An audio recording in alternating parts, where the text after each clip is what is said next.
أعوذ بالله من الشيطان الرجيم بسم الله الرحمن الرحيم الحمد لله رب العالمين والصلاة والسلام على رسول الله الأمين وعلى آله وصحابه ومن سلك مسلكه إلى يوم الدين مكي gbogbo ẹ̀yin àfáà wa bàbá wa ìmáàmù àgbà ilẹ̀ Ìbàdàn kárí gbogbo ẹ̀yin bàbá wa pátá mo kí ọlọ́pàá ṣàbàbí dúró tì í.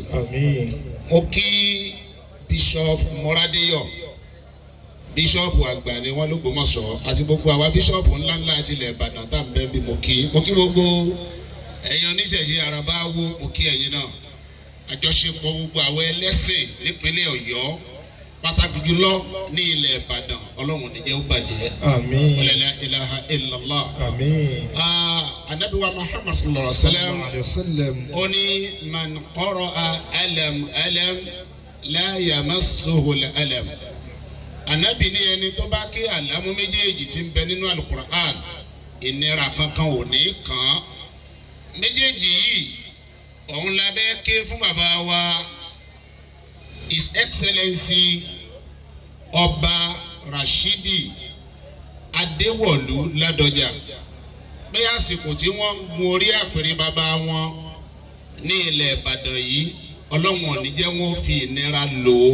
Àmín. Ọlọ́run ò ní jẹ́ wọ́n fi ìbànújẹ́ lò ó. Àmín. Ọlọ́run ò ní jẹ́ kí wọ́n fi ìdààmú lò ó. Àmín. Ààfin tuntun tí wọ́n fẹ́ kó sínú ẹ̀ yìí gbogbo ẹni bá wọnú ààfin yìí á mọ̀ wípé nǹkan ju nǹkan lọ bó o bá rí irú ẹ̀rí nìkan fi hàn wá ààfin náà Ọlọ́run ò ní jẹ́ gbóná. Àmín. wala bismillahir rahmanir rahim alam nashrah laka sadrak ووضعنا عنك وزرك الذي أنقض ظهرك ورفعنا لك ذكرك فإن مع العسر يسرا إن مع العسر يسرا فإذا فرغت فانصب وإلى ربك فارغب بسم الله الرحمن الرحيم ألم تر كيف فعل ربك بأصحاب الفيل ألم يجعل كيدهم في تذليل وأرسل عليهم طيرا أبابيل ترميهم بحجارة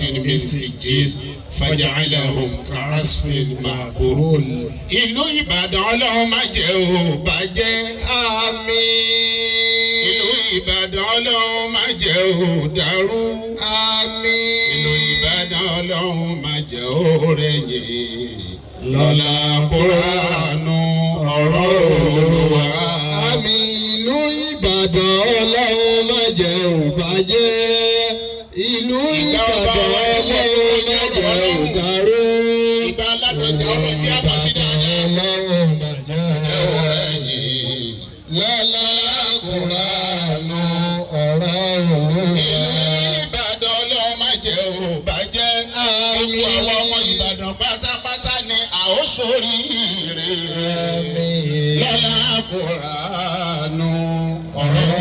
سبحان ربك رب العزة عما يصفون والسلام على المرسلين الحمد لله رب العالمين.